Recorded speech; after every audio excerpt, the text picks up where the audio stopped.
मित्रांनो, या अगोदर आपण ॲग्रीकल्चर जे असेल, असिस्टंट ॲग्रीकल्चर ऑफिसर म्हणतो आपण. असिस्टंट ॲग्रीकल्चर ऑफिसर AAO म्हणजेच कृषी सहाय्यक अधिकारी, जे एक ग्रामस्तरावरती साधारणतः यांचं काम असतं. त्याची आपण जाहिरात कधी येईल किंवा किती जागा असतील वगैरे आपण डिटेल बघितलं होतं. तर यामध्ये बघा अजून एक या अभ्यासक्रमाच्या अगोदर आपण एक गोष्ट क्लिअर करूया. अगोदर साधारणतः 3 गावाला एक सहाय्यक कृषी अधिकारी म्हणजे AO असायचा. पण ते साधारणतः 2 गावे किंवा लोकसंख्येच्या बेसिसवरती आपण ते आता पाहतोय की कमी केलेलं आहे. म्हणजे साधारणतः 2000 पदं हे वाढवले आहेत. वारंवार का सांगतोय?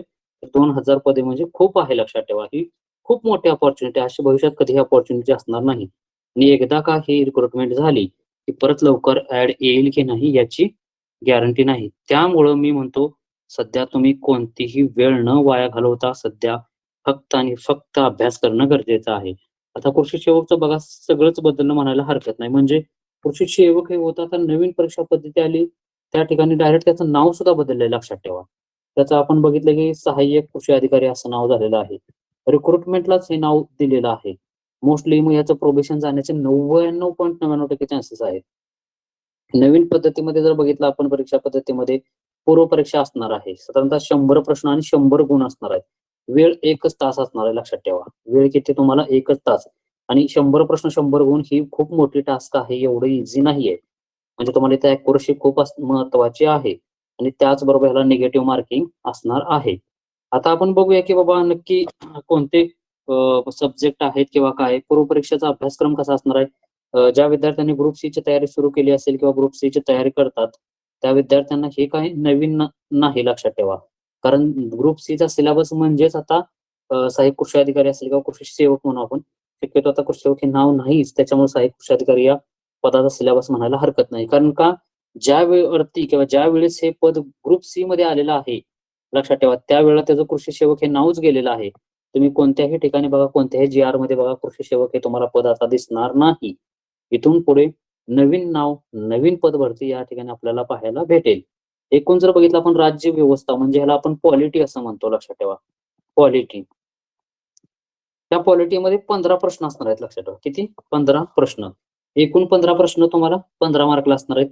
आता बऱ्याच ठिकाणी हे 12 ते 15 हे सुद्धा कॉन्ट्रिब्युशन दिलेलं आहे किंवा अशी सुद्धा होतात, लक्षात ठेवा. व्हेरी होतात दरवर्षी. पण साधारणतः 12 ते 15 आपण जनरली 15 क्वेश्चन धरून जाऊया राज्य व्यवस्थेवरती. साधारणतः त्यामध्ये जर बघितलं ग्राम प्रशासन आहे, त्या एक साधारणतः 2 ते 3 क्वेश्चन आणि उरलेले सगळे पॉलिटीवरती क्वेश्चन असतात. एकदम सोपे असतात, पण वन लाईनर असतात, लक्षात ठेवा.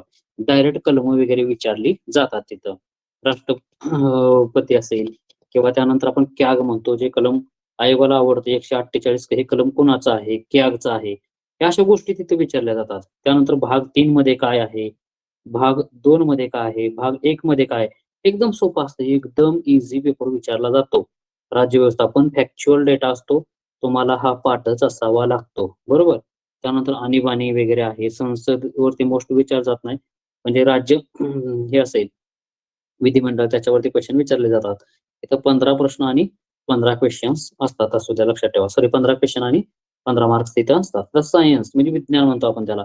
आता मोस्टली तयारी कशी करायची बरेच जण विचारतात, ते थोडंसं आपण बघूया. तर बघा, इंग्लिशमधून तयारी केलेली कधीही बेटर राहील तुम्हाला. कारण का ज्या वेळेला तुम्ही इंग्लिशमधून पेपर रीड करता, त्यावेळेला खूप अंडरस्टँडिंग होतं किंवा इंग्लिशला कमी रिप्लेसमेंट वर्ड वापरले जातात. पण मराठीमधून वारंवार वर्ड हे किंवा शब्द बदलले जातात. त्यामुळे आपले उत्तर चुकायचे चान्सेस असतात. म्हणून शक्यतो इंग्लिशमधून तयारी करायला हरकत नाही किंवा इंग्लिश प्रेफर करा. आता राज्य व्यवस्थेसाठी तुम्ही पॉलिटी असेल, शेवटी आपण बुक बघूया किंवा बुक लिस्ट वगैरे सांगेलच मी तुम्हाला. त्यानंतर विज्ञानला बघा 15 प्रश्न असणार आहेत. तिथं 15 मार्क असणार आहेत. ओके. त्यामध्ये असणार आहे झुऑलॉजी किंवा समजा फिजिक्स, केमिस्ट्री, बायोलॉजी ह्या बऱ्याच गोष्टी असेल किंवा आरोग्यशास्त्र असेल, हायजीन वगैरे ह्या सगळ्या गोष्टी तिथं आपल्याला पाहायला भेटतात. त्यानंतर अर्थशास्त्र. अर्थशास्त्राला 15 प्रश्न 15 क्वेश्चन मार्क असणार आहेत. इझी असतात क्वेश्चन एकदम, लक्षात ठेवा. त्यानंतर चालू घडामोडी, करंट अफेअर्स. 15 प्रश्न 15 मार्क असणार आहेत. सॉरी, 15 मार्क आणि 15 इथं प्रश्न असणार आहेत.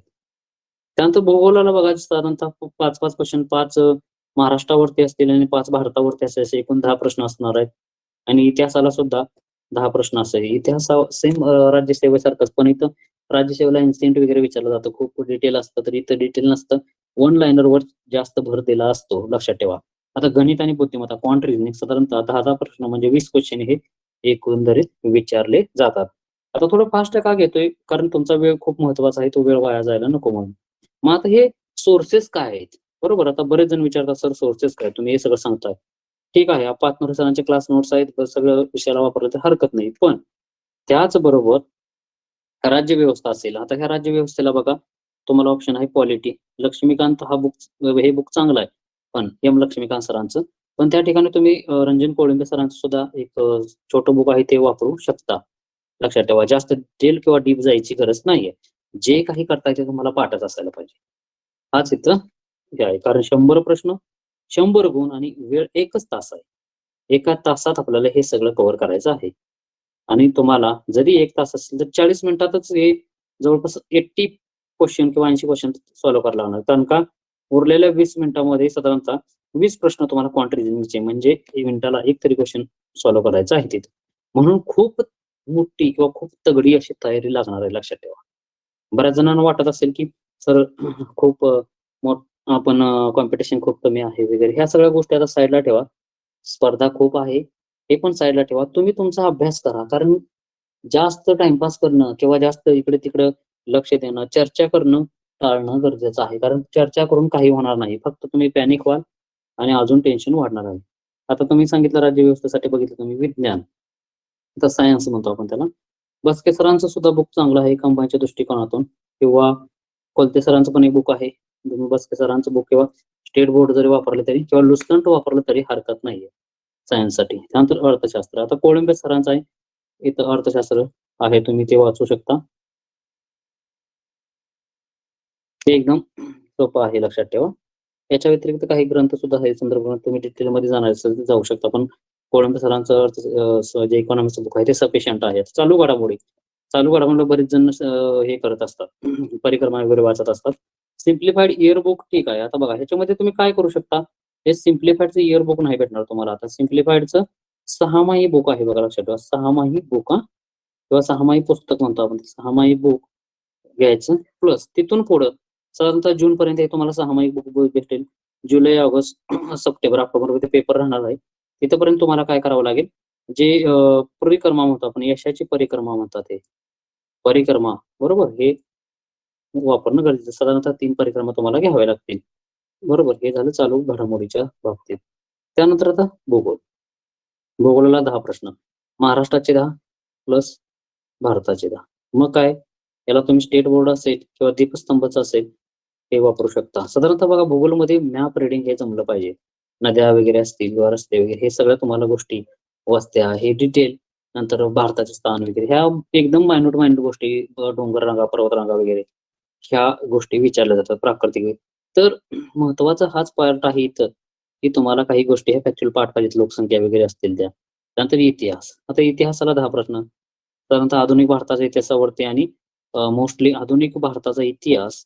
आणि अजून एक महत्वाचं म्हणजे जे समाज सुधारक विचारले जातात. समाज सुधारक जर तुम्ही बघितले, एकदम इझी विचारले जातात, खूप इझी विचारले जातात. त्यामुळे हे तुम्हाला माहित असणं गरजेचं आहे. आता गणित बुद्धिमत्ता बघा, ह्याला प्रॅक्टिसच लागते तुम्हाला. डेली प्रॅक्टिस असणं खूप गरजेचं आहे क्वांट रिझनिंगसाठी. आता क्वांट रिझनिंगला जर तुम्ही बघा, आरगडे सरांचं जे काही युट्यूबला लेक्चर असतात किंवा काही कोर्सेस असतात, ओके, एक साधारणतः तुम्हाला जो आवडेल तो कोर्स तुम्ही इथं जॉईन करणं गरजेचं आहे. क्वांट रिझनिंगला एकच आहे, प्रॅक्टिस डेली पाहिजे बघा. साधारणतः 2 तास तुम्हाला डेली प्रॅक्टिस करणं गरजेचं आहे. हेच एकदम सोल्युशन आहे तुम्हाला.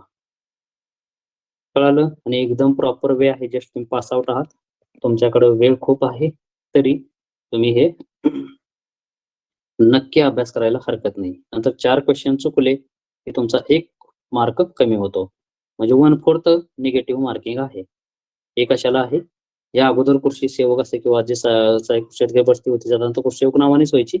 त्यावेळेस निगेटिव्ह मार्किंग नव्हती, लक्षात ठेवा. आणि या वेळेपासून जर बघितलं तुम्ही, जे क्वालिफाईड असतील किंवा ज्यांचा अभ्यास जास्त असेल, असे विद्यार्थी यामध्ये सिलेक्ट होण्याचे चान्सेस खूप आहेत. म्हणून जेवढा अभ्यास जास्त, तेवढे चान्सेस जास्त आहेत, लक्षात ठेवा. पण मी अजून तुम्हाला सांगतो, डेली प्रॅक्टिस हे खूप महत्वाचे असणार आहे.